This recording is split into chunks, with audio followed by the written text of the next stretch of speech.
Well, this is Laetare Sunday. Fourth Sunday of Lent is when we wear the rose-colored vestments. So it's kind of like a little breather between the penitential season of Lent and we're supposed to be rejoicing ahead of time for the Easter that's coming soon. We also had the rose vestments, if you remember, back during Advent, third Sunday in Advent. Again, looking forward to the joy of Christmas.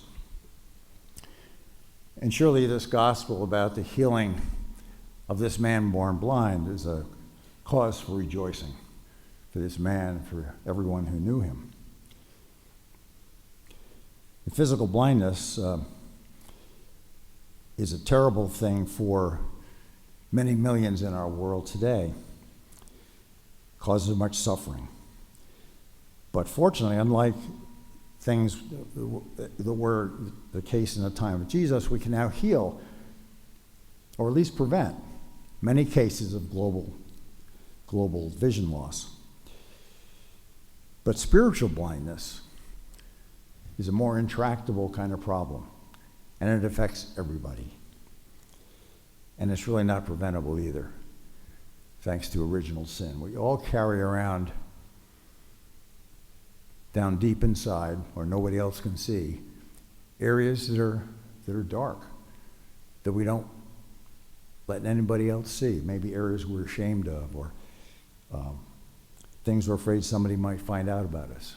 We all have this inner core that remains hidden out of sight. Joseph Conrad wrote a novel, I guess almost 100 years ago, called The Heart of Darkness. And I was just thinking about this today because that novel is about people that are supposedly civilized who wind up being incredibly cruel, sadistic,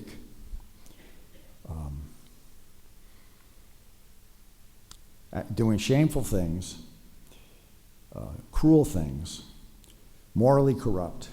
And these were supposedly the people who were civilized. Well, I think that same heart of darkness is something we all carry around to some degree. So I want to show you now an image. This painting was done in 2008, but to me it looks timeless. Looks like it could have been done in the 14th century. And to me, it shows some beautiful things about what it is to be blind and then reaching for the light. The blind man in this painting is serene, calm. He's trusting. There's no record in the gospel that he and Jesus exchanged any words, and yet he's putting himself in the hands of Jesus. And Jesus is reaching down to heal him as he's reaching up. Is he reaching up for Jesus? Is he reaching up for the light that he has never experienced in his whole life? Is there any difference between the two, really? So this is a kind of an iconic image, I think, of what it is to be somebody who's been in darkness, who is now asking to come out of that darkness. And maybe you and I can have a moment of thinking to ourselves and asking God to show us our spiritual blindness. Lord, set us free. If you and I are willing and open, maybe ask the Lord to let that light into the deepest part of ourselves so that we can see ourselves more clearly and see our relationship to God more clearly. Now, surely we've had moments of spiritual growth over the years. We have found areas that we're not so proud of, and we've worked on them, and we've had some healing. But yet, don't you ever wonder sometimes why all of a sudden angry words will come out of your mouth towards somebody that you love? Or maybe you sense that you're going to be punished for something, and so you lie to cover that up, whatever it was you did. Maybe you've got something inside you that you're afraid somebody's going to find out. And so these angry words slip out, these lies slip out. Maybe we betray somebody because we're afraid that we're going to get harmed and we want to turn it onto somebody else.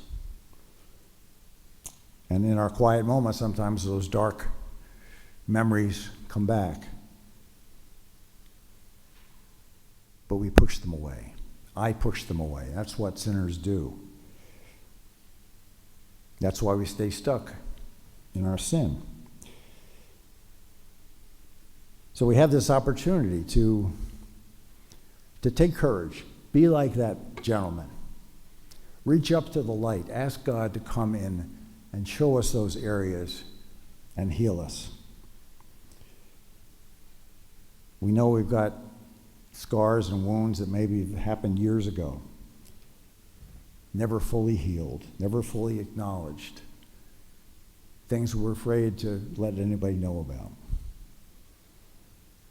But yet we have the opportunity during this penitential season to open ourselves up to the light of the Lord.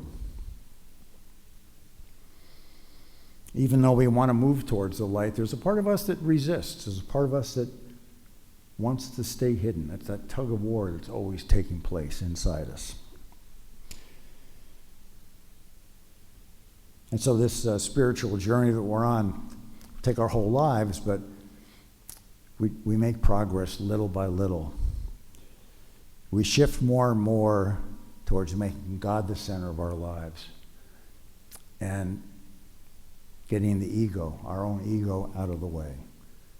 But it's a long process. And so we need to be patient with ourselves and trust God.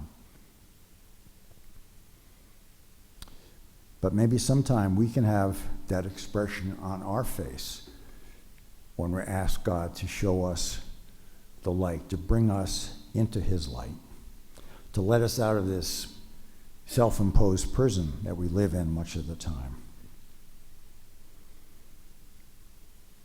And we can ask the Lord, that I may see.